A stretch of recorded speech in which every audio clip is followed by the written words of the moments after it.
नानासाहेब आणि त्यांचा संसार जेमतेम 7 महिन्यांचा झाला. त्याही वेळेला त्यांचं वय 9-10 वर्षांचं होतं आणि नानासाहेबांचं वय 40 ओलांडलेलं होतं.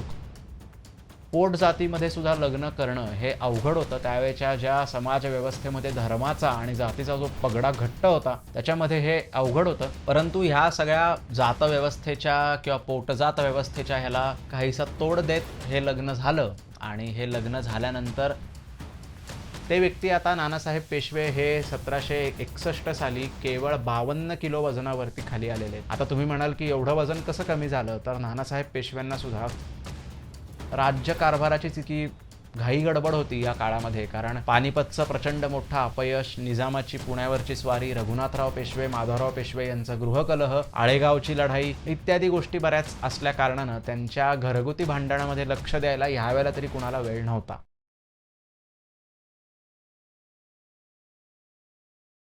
पानिपत महाराष्ट्राच्या इतिहासातली एक दुर्दैवी लढाई आणि महाराष्ट्राच्या छातडावर कोरलेली एक जखम. पानिपत का झालं? मराठ्यांचा पराभव पानिपतमध्ये का झाला? याच्याबद्दल कारणमीमांसा करताना पानिपतची लढाई कशी झाली हे सांगताना आजवर अनेक इतिहासकारांच्या लेखण्या झिजलेल्या आहेत.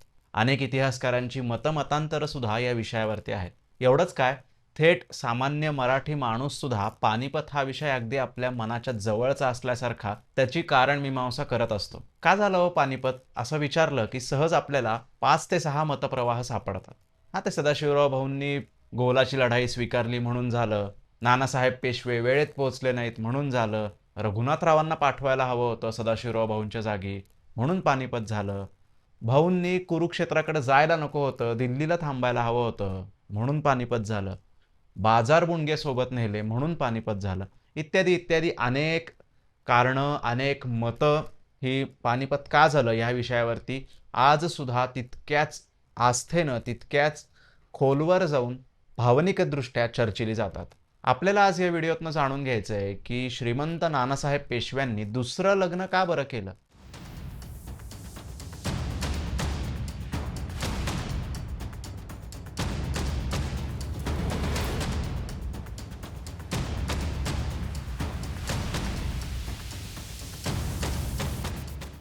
नमस्कार मंडळी, मी चिन्मय वाडेकर. माझ्या यूट्यूब चॅनलमध्ये तुम्हा सगळ्यांचं पुन्हा एकदा स्वागत. नानासाहेब पेशव्यांनी लग्न केलं दक्षिणेमध्ये आणि उत्तरेला त्यावेळेला मराठ्यांच्या फौजेची स्थिती अत्यंत बिकट होती. अनेक लोक आपल्यातली सुद्धा आजही म्हणतील, हा व्हिडिओ बघताना सुद्धा तुम्हाला असं वाटत असेल की नानासाहेब पेशव्यांनी ताबडतोब उत्तरेत जायला हवं होतं. एका अर्थानं मराठ्यांना मदत न मिळाल्यामुळे त्यांचं पानिपत व्हायला कारण झालं असं सुद्धा आपल्याला वाटत असेल. तुम्ही नक्कीच कमेंटमध्ये मला कळवा की तुम्हाला या पॉईंटला काय वाटतं. परंतु ह्या सगळ्या गोष्टी डोक्यात ठेवून, ह्या सगळ्या गोष्टी बॅकग्राऊंडला ठेवून आपल्याला आज एका महत्त्वाच्या विषयावरती चर्चा करायची आहे. तो महत्त्वाचा विषय म्हणजे नानासाहेब पेशव्यांनी दुसरं लग्न का केलं? आता दुसरं लग्न का केलं ह्याची कारणमीमांसा ह्याचं विवेचन करण्याच्या पूर्वी आपण थोडीशी क्रोनॉलॉजी समजून घेऊयात की नानासाहेब पेशव्यांचं त्यावेळेला कसं होतं आयुष्य, ते काय करत होते. तर श्रीमंत नानासाहेब पेशवे हे थोरल्या बाजीराव पेशव्यांचे चिरंजीव आणि त्यांना थोरल्या बाजीराव पेशव्यांच्या मृत्यूनंतर पेशवेपदाची वस्त्र मिळालेली होती. पानिपतची लढाई झाली तेव्हा 20 वर्ष थोरले नानासाहेब पेशवे कारभार पाहत होते. नानासाहेब पेशवे हे छत्रपती थोरले शाहू महाराज यांच्या मुशीत सातारच्या दरबारामध्ये तयार झालेले धूर्त मुत्सद्दी होते.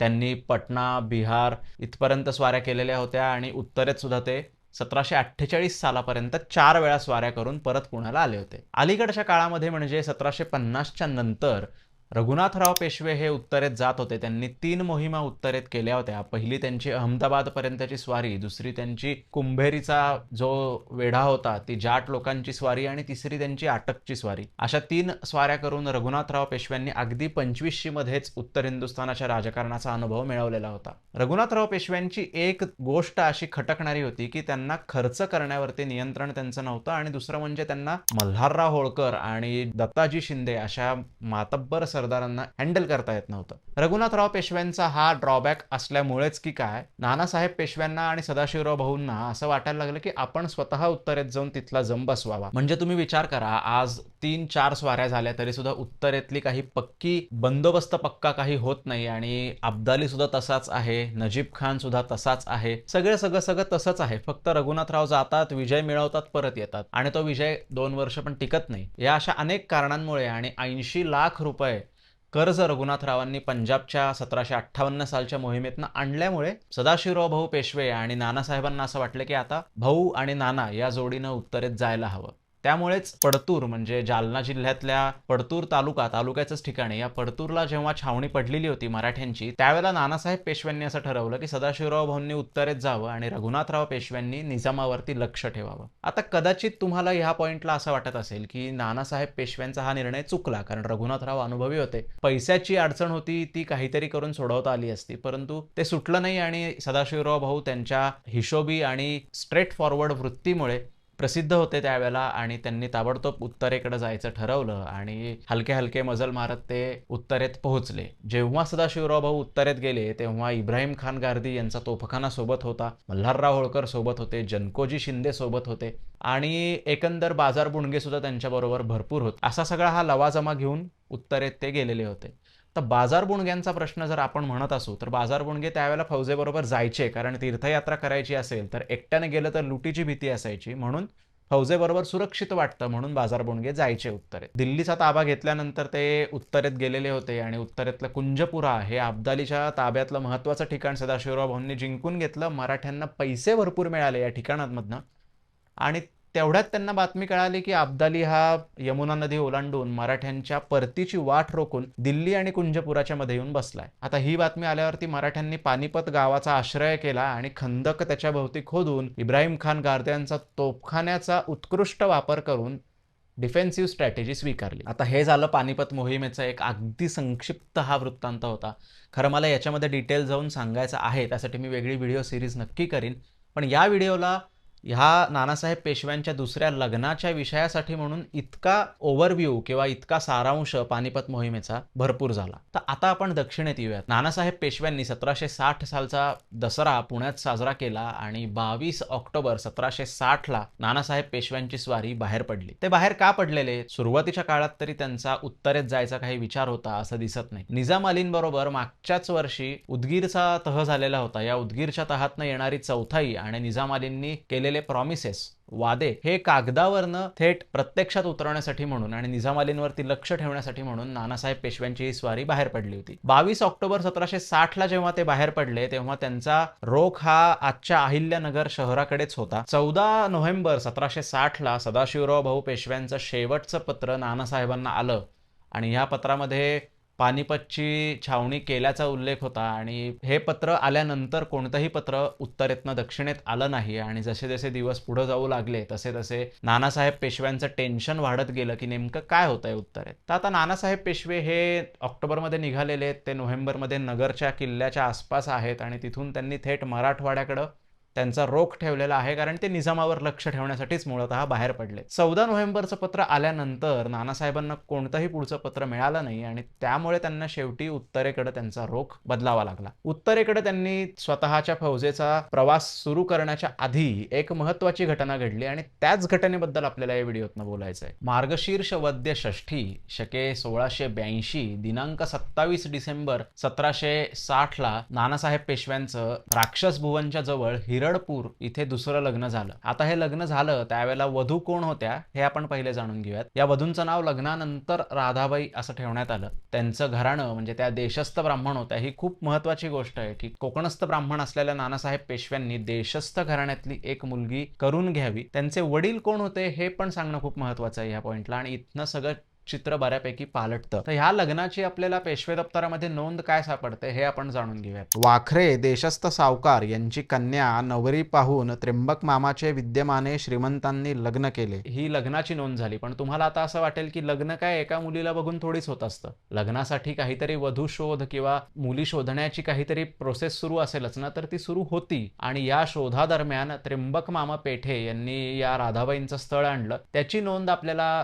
काय सापडते त्याच्याबद्दल आपण आता जाणून घेऊ. चंद्र 8 जमादिलावल म्हणजे ही मुसलमान तारीख झाली. तारीख 17 डिसेंबर 1760. नारायणराव नाईक वाखरे पैठणकर याची मूल आणली 30 म्हणजे ह्या मुलीला आणलं म्हणून त्यांना काहीतरी वस्त्र देण्यात आली. त्या नानासाहेब पेशव्यांच्या रोजनिशीतली ही नोंद आहे. आता याच्यामध्ये उल्लेख सापडतो तो राधाबाई यांच्या वडिलांचा. नारायणराव नाईक वाखरे पैठणकर हे साहुकार होते आणि यावेळेला नानासाहेब पेशव्यांना पैशांची बरीच भ्रांत होती. ॲनालिसिस जेव्हा आपण याचं करू तेव्हा थोडंसं ते 5 मिनिटात पुढे येऊ त्याच्याकडे आपण. तत्पूर्वी हे लग्न झालं त्यावेळेला 27 डिसेंबरला कोणतंही उत्तरेतलं पत्र नानासाहेबांपर्यंत पोहोचत नव्हतं. आपल्याला अशी सुद्धा एक नोंद सापडते की आता नारायणराव नाईक आता हे साहुकार नानासाहेब पेशव्यांचे सासरे झालेले होते, त्यामुळे पेशव्यांशी त्यांचा नातेसंबंध जोडला गेलेला होता. म्हणून पैठणला नानासाहेब पेशव्यांनी 3 चौकीवाडा नारायणराव नाईक वाखरे यांना बांधून दिला. तो आज सुद्धा आपल्याला पाहायला मिळतो.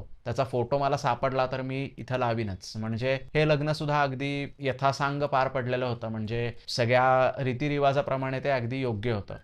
परंतु ह्या लग्नामधली आश्चर्याची गोष्ट अशी आहे की आजवर झालेले पेशव्यांचे नातेसंबंध, आजवर पेशव्यांची झालेली लग्न ही सगळी कोकणस्थ ब्राह्मणांबरोबरच झालेली होती. हे पहिलं असं लग्न असेल की जे कोकणस्थ देशस्थ झालं. आजच्या काळामध्ये जेव्हा आंतरजातीय विवाहच नॉर्मल झालेला आहे तेव्हा हे लग्न आपण बघतो तेव्हा तुम्हाला नॉर्मल वाटेल की अहो त्यात काय एवढं, तुम्ही 3 वेळा तेच सांगताय. परंतु 300 वर्षापूर्वी 250 वर्षांपूर्वी एवढं कॉमन नव्हतं. पोट जातीमध्ये सुद्धा लग्न करणं हे अवघड होतं. त्यावेळेच्या ज्या समाज व्यवस्थेमध्ये धर्माचा आणि जातीचा जो पगडा घट्ट होता त्याच्यामध्ये हे अवघड होतं. परंतु ह्या सगळ्या जात व्यवस्थेच्या किंवा पोटजात व्यवस्थेच्या ह्याला काहीसा तोड देत हे लग्न झालं. आणि हे लग्न झाल्यानंतर उत्तरेतनं पत्र येत नाहीत म्हटल्यावरती नानासाहेब पेशव्यांची स्वारी ही राक्षस भुवनवरनं उत्तरेच्या दिशेनं वळाली आणि ते पुढं उत्तरेला भेलसेवरनं पुढं सिरोंजपर्यंत जाऊन तिथली व्यवस्था लावून परत आले. आता ही झाली सगळी क्रोनॉलॉजी की नानासाहेब पेशव्यांनी नेमकं कसं काय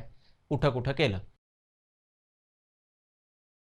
आता नानासाहेब पेशव्यांचा पुण्याला परत आल्यावरती 23 जुलै 1761ला मृत्यू झाला. त्यांच्यानंतर राधाबाई या त्यांच्या पत्नी जवळजवळ 9 वर्ष जिवंत होत्या जवळजवळ. त्यांचा मृत्यू झाल्याची नोंद काय सापडते हे आपण पाहूयात. कार्तिक शुद्ध 3 म्हणजे कार्तिक शुद्ध तृतीया मंदवार म्हणजे शनिवार शके 1693ला राधाबाई साहेब यांचा मृत्यू झाला. मृत्यूची तारीख येते 19 नोव्हेंबर 1770. त्यांचा मृत्यू झाल्यानंतर गोपिकाबाई साहेब ज्या नानासाहेबांच्या पहिल्या पत्नी होत्या ह्या पुढे जवळजवळ 18 वर्ष अजून जगल्या आणि त्या पंचवटीला नंतर त्यांचा मृत्यू झाला. तर अशा प्रकारे आता ह्या राधाबाई ज्या होत्या यांच्या लग्नाच्या वेळेला अगदी 9 वर्ष वय होतं आणि 1760 साली डिसेंबर महिन्यात हे लग्न झालं. 1770 साली जेव्हा त्यांचा मृत्यू झाला तेव्हा त्यांचं वय अगदी 19 वर्षांचंच होतं. साहजिकच आहे की त्यांना ऋतुप्राप्ती व्हायच्या आधीच नानासाहेब पेशव्यांचा मृत्यू झाल्यामुळे त्यांचं सगळं तारुण्य हे वैफल्यग्रस्त किंवा काहीसं डिप्रेस्ड कंडिशनमध्ये गेलं. कारण त्यांचे यजमान यांचाच मृत्यू आधी झाल्यामुळे त्यांना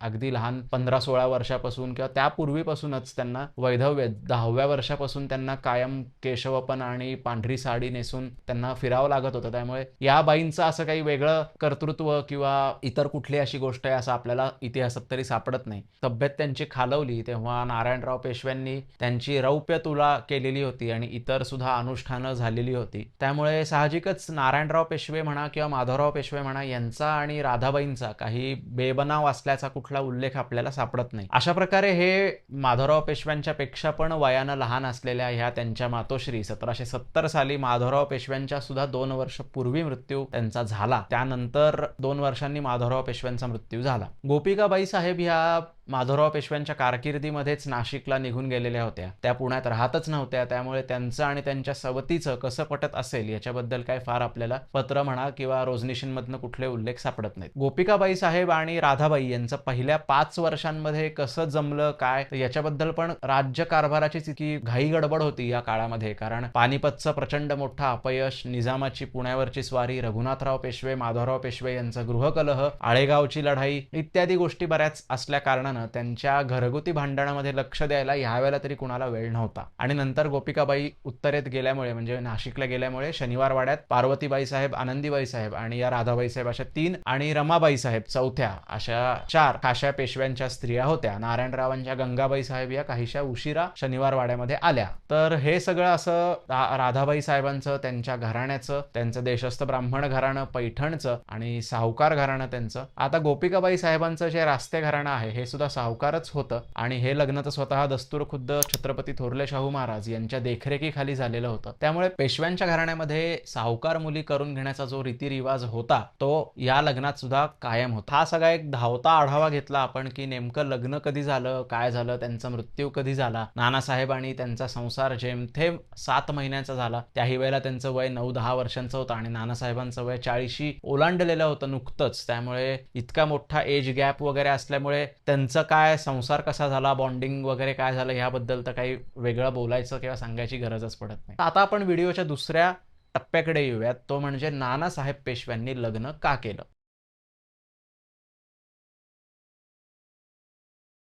नानासाहेब पेशव्यांची प्रकृती ही गेल्या काही दिवसांपासून सातत्यानं ढासळत होती आणि याचे पुरावे आपल्याला इतिहासात पुरेपूर सापडतात. नानासाहेब पेशव्यांना मानसिकदृष्ट्या त्यांची चिडचिड व्हायची, त्यांना लक्षात राहायच्या नाहीत गोष्टी आणि शारीरिकदृष्ट्या सुद्धा त्यांची तब्येत खूप नाजूक झालेली होती आणि याच कारणामुळे नानासाहेब पेशवे हे जेव्हा उदगीरची मोहीम सुरू झालेली त्यावेळेला सुद्धा लढाई करायला, रोजच्या प्रवासांमधनं चट चालून जायला तितकेसे फिट नव्हते. सदाशिवराव भाऊ पेशवे आणि रघुनाथराव यांच्या फौजा आघाडीवर होत्या तर नानासाहेब पाठीमागनं हळूहळू जायचे पुढे. त्यांच्या सैन्याचा जो वेग होता तो मंदावलेला होता. उदगीरच्या नंतरच्या याच्यात पण बाहेर पडले, म्हणजे 22 ऑक्टोबरला जेव्हा ते बाहेर पडले मोहिमेला तेव्हा पण लढाई देण्याचा किंवा उत्तरेत जाण्याचा त्यांचा कुठला इरादा असल्याचा तरी आपल्याला काही त्यावेळेला तरी जेव्हा ते पुण्याहून निघाले तेव्हा तरी काही आपल्याला इरादा असल्याचा दिसत नाही. कारण कुंजपुरा नुकताच जिंकलेला होता, विजयादशमी कुंजपुऱ्याला साजरा केलेली होती. त्यामुळे नानासाहेब पेशव्यांना काही उत्तरेत जाऊन भाऊंची कुमक करावी अशी त्यावेळेला तरी परिस्थिती नव्हती. नंतर साहजिकच त्यांना उत्तरेत जावं लागलं. परंतु जरी ते उत्तरेत गेले तरी सुद्धा त्यांची प्रकृती नादुरुस्त होती. शारीरिकदृष्ट्या ते खचलेले होते. याचा पुरावा म्हणून नानासाहेब पेशव्यांचे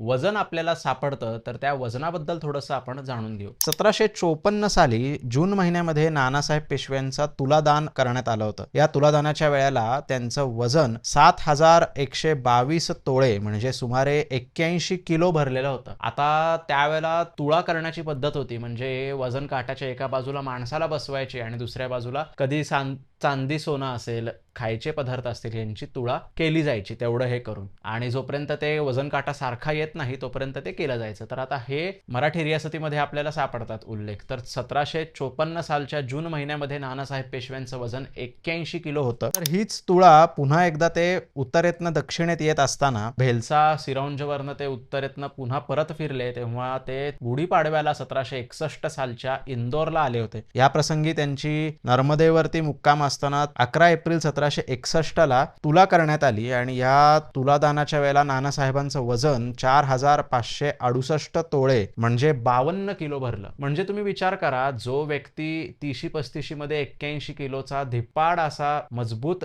कसलेल्या बांधाचा व्यक्ती होता, ते व्यक्ती आता नानासाहेब पेशवे हे 1761 साली केवळ 52 किलो वजनावरती खाली आलेले आहेत. आता तुम्ही म्हणाल की एवढं वजन कसं कमी झालं, तर नानासाहेब पेशव्यांना सुद्धा क्षय म्हणजे ट्युबरक्युलोसिस होता आणि त्यामुळेच त्यांचा पुढे मृत्यू झाला. तर नानासाहेब पेशव्यांची ही शारीरिक प्रकृती नाजूक होती आणि त्याचबरोबरीने ते शेवट म्हणजे अगदी 1759 सालपासून म्हणजे उदगीरच्या मोहिमेच्या पासूनच त्यांचं मानसिकदृष्ट्या पण त्यांना लक्षात राहायचं नाही, चिडचिड व्हायची. सदाशिवराव भाऊ जेव्हा उत्तरेत मोहिमेला गेले तेव्हा सुद्धा त्यांनी उत्तरेतनं जी पत्र पाठवली की नानासाहेबांची प्रकृती बरी राहावी, त्यांच्या प्रकृतीला काही त्रास होऊ नये. या प्रसंगी पेशवे दप्तराचे खंड 2 आणि खंड 27 मध्ये पानिपत प्रकरणाची पत्र आहेत भरपूर. त्यात सुद्धा सदाशिवराव भाऊ नानासाहेब पेशव्यांच्या प्रकृतीची विचारपूस करताना आपल्याला दिसतात. त्यामुळेच की काय, नानासाहेब पेशव्यांची प्रकृती नादुरुस्त असताना सुद्धा ते कुमक करायला निघाले आणि जेव्हा ते सिरोंज भेलसाला हे लग्न केल्यानंतर पोहोचले होते तिथं उत्तरेत, त्यावेळेला मात्र त्यांना चिडचिड व्हायला लागली, भ्रम व्हायला लागले आणि ते लोकांना शिवीगाळ करू लागले. त्यांना अशा प्रसंगी आता उत्तरेत जातोय आपण, प्रयागला जातोय असं सांगून पुण्याला घेऊन येण्यात आलं होतं. तर जेव्हा ते परत इंदोरला आले आणि इंदोरला त्यांनी जहागिरी जप्त केल्या शिंदे, होळकर, पवार या सगळ्या सरदारांच्या, तेव्हा सुद्धा त्यांना असाच काहीसा राग येत होता लोकांवरती आणि एक आपल्याला उल्लेख असाही सापडतो की ज्यांना रागवलं पाहिजे त्यांच्याशी प्रेमानं बोलायचे आणि ज्यांची काही चूक नाही अशा लोकांना रागे भरायचे. त्यामुळे झालं काय, की नानासाहेबांची आता दिवसेंदिवस स्थिती क्षीण होत चालली हे प्रत्येकाला दिसू लागलं. आता आपण परत आपल्या कारण मीमांसेकडे येऊयात. नानासाहेब पेशव्यांनी लग्न का केलं असेल? तर माझं ॲनालिसिस याच्यामधलं त्यातला पहिला मुद्दा, नानासाहेब पेशव्यांची प्रकृती ही 1759 पासूनच उदगीरच्या मोहिमेपासूनच नादुरुस्त होती. त्यांचं वजन सुद्धा किती सिग्निफिकंटली कमी झालं होतं हे आपण आत्ता जस्ट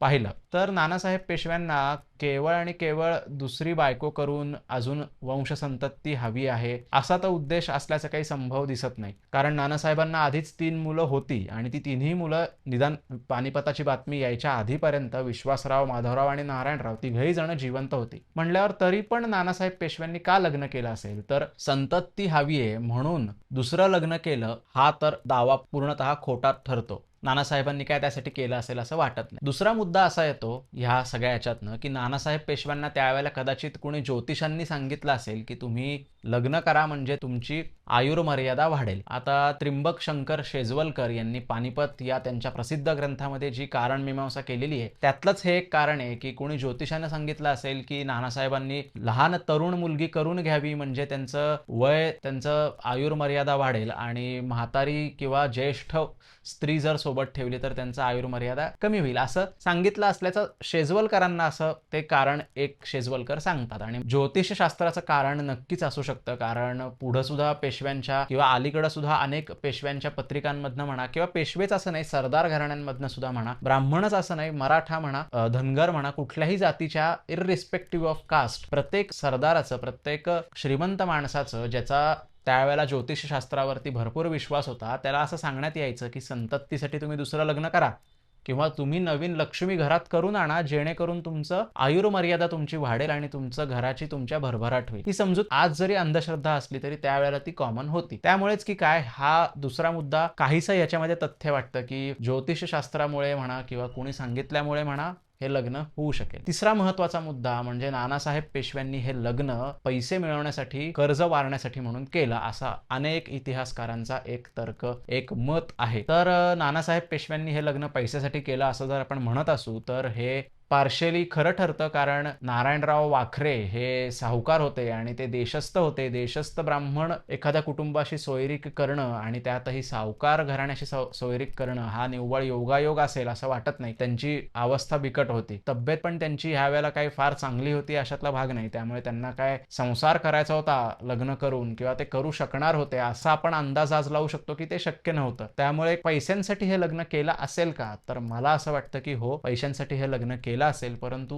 पुढं मग कर्ज त्यांचं किती वारलं, किती पैसे कमी झाले, माधवराव पेशव्यांनी या त्यांच्या नानासाहेबांच्या या सासऱ्यांचं काय पुढं परामर्श घेतला, तर ह्या सगळ्या गोष्टीबद्दल फारशी माहिती कुठंच आपल्याला मिळत नाही. आणि हे सगळं माहिती न मिळाल्यामुळे 50-60% आपण म्हणू शकतो की हो, पैशांसाठी लग्न केलं असेल, साहुकार घराण्यात लग्न केलं असेल, पण काय परिणाम पुढं झाला याच्याबद्दल आपल्याला उल्लेख पक्का सापडत नाही. तुम्हाला जर त्याच्याबद्दल माहिती असेल तर तुम्ही कमेंटमध्ये मला नक्की सांगा. तर हे 3 प्रमुख कारणं झाली. चौथं महत्वाचं कारण जे शेजवलकर सुद्धा सांगतात आणि सरदेसाई सुद्धा सांगतात, की गोपिकाबाई साहेबांचं आणि नानासाहेबांचं या दरम्यान फिसकटलेलं होतं, त्यांचं एकमेकांशी जमत नव्हतं. आणि आपल्याला प्रसिद्ध ती आख्यायिका माहितीच आहे, की एकट्या सदाशिवराव भाऊंना उतऱ्यात पाठवण्यापेक्षा विश्वासरावांना पण त्यांच्यासोबत पाठवा हा सल्ला गोपिकाबाईंनी दिला. ही आख्यायिका आहे अर्थातच. त्यामुळे सुद्धा हे एक कारण असू शकतं, की गोपिकाबाई साहेबांचं आणि नानासाहेबांचं जमत नव्हतं. नानासाहेब जेव्हा पुण्याला होते ऑक्टोबर महिन्याच्या आधी 1760 सालच्या, तेव्हा सुद्धा नानासाहेबांनी वधू शोधासाठी म्हणून त्र्यंबक मामा पेठे यांना आज्ञा केलेली होती आणि त्याप्रमाणे वधूचा शोध हा सुरू होता. त्यामुळे हे एक कारण असू शकतं, की गोपिकाबाईंचं आणि नानासाहेबांचं पडतूरच्या मुक्कामानंतर शेवटच्या काळामध्ये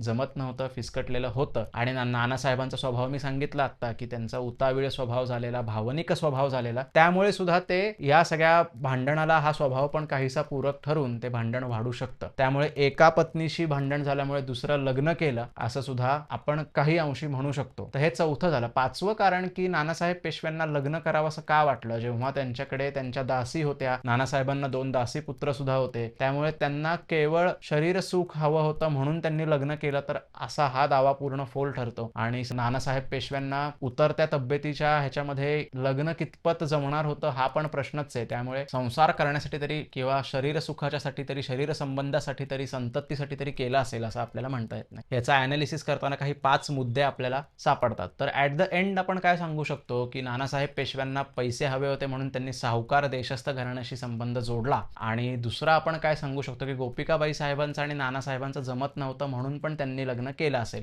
आणि तिसरं आपण काय सांगू शकतो, तर कोणी ज्योतिषानं सल्ला दिला असेल नानासाहेबांना, की तुम्ही लग्न करा आणि येणाऱ्या या लक्ष्मीमुळे तुमची प्रकृती काहीशी स्थिर होईल आणि तुमचा राजक्षय कमी होईल. तर ह्या 3 गोष्टी आपण नानासाहेबांच्या लग्नाच्या बाबतीत म्हणू शकतो. परंतु नानासाहेबांचं लग्न हे तसं बघता वादांकितच आहे, वादाच्या भोवऱ्यातच आहे आजसुद्धा. त्याचं कारण असं, की जेव्हा पानिपतला ही मोहीम सुरू होती, तेव्हा नानासाहेबांनी ताबडतोब उत्तरेत जायला हवं होतं, असं बरेच इतिहासकार सुद्धा म्हणतात. अशी सामान्य आपल्या मराठी माणसांची पण ही समजूत आहे, की नानासाहेबांनी चटकन उत्तरेत जाऊन अब्दालीला मध्ये पकडून उत्तरेत भाऊ, दक्षिणेत नानासाहेब असं करून अब्दालीचा पराभव करायला हवा होता.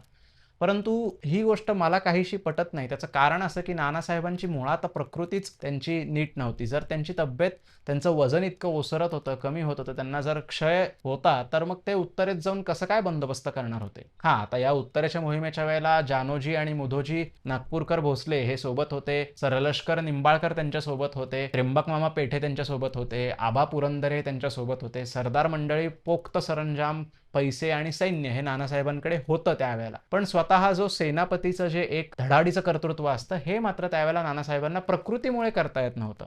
त्यामुळेच की काय असं आपल्याला वाटतं, की ह्या प्रसंगी पानिपतसारख्या नानासाहेबांची प्रकृती जर नीट असती, तर निश्चितच काहीतरी त्यांना ठोस पावलं, उपाययोजना करता आल्या असत्या. किंवा असं समजा ना क्षणभर, की थोरले बाजीराव पेशवे जर का नानासाहेबांच्या जागी असते, तर त्यांनी ताबडतोब भाऊसाहेबांची मदत करून गिलच्याला पकडलं असतं कैचीमध्ये. असो, इतिहासामध्ये जरतरला काही अर्थ नाही. त्यामुळे फिरून करून असं वाटतं, की नानासाहेबांची जी प्रकृती ढासळली, त्याच्यामुळे पानिपतच्या मोहिमेला पण मदत पुरेशी होऊ शकली नाही आणि त्यांना राज्यकारभार पूर्ण कॉन्सन्ट्रेशन न करता आला नाही. जे नानासाहेब पेशवे थोरल्या शाहू महाराजांच्या वेळेला होते, जे नानासाहेब पेशवे अगदी पानिपतच्या मोहिमेला जायच्या आधी 1-2 वर्ष होते, ते नानासाहेब नंतर राहिले नाहीत. त्यांची बुद्धी तितकी तीक्ष्ण राहिली नाही आणि याच्यामुळेच की काय नानासाहेब पेशव्यांची त्यांच्यावरती सगळं खापर फुटतं, की तुम्ही पानिपताच्या वेळेला योग्य निर्णय घेतले नाहीत वगैरे. साहजिकच ते पेशवे पदावर होते, त्यामुळे त्यांच्यावरती ही गोष्ट येणारच. जशी इतरांवरती तितकी येत नाही, तितकी नानासाहेबांवरती त्यांना हे स्वीकारावं लागणार, हे साहजिकच आहे. तर दुसरं एक महत्त्वाचं ह्या प्रसंगी वाटतं ते म्हणजे, की नानासाहेब पेशव्यांचं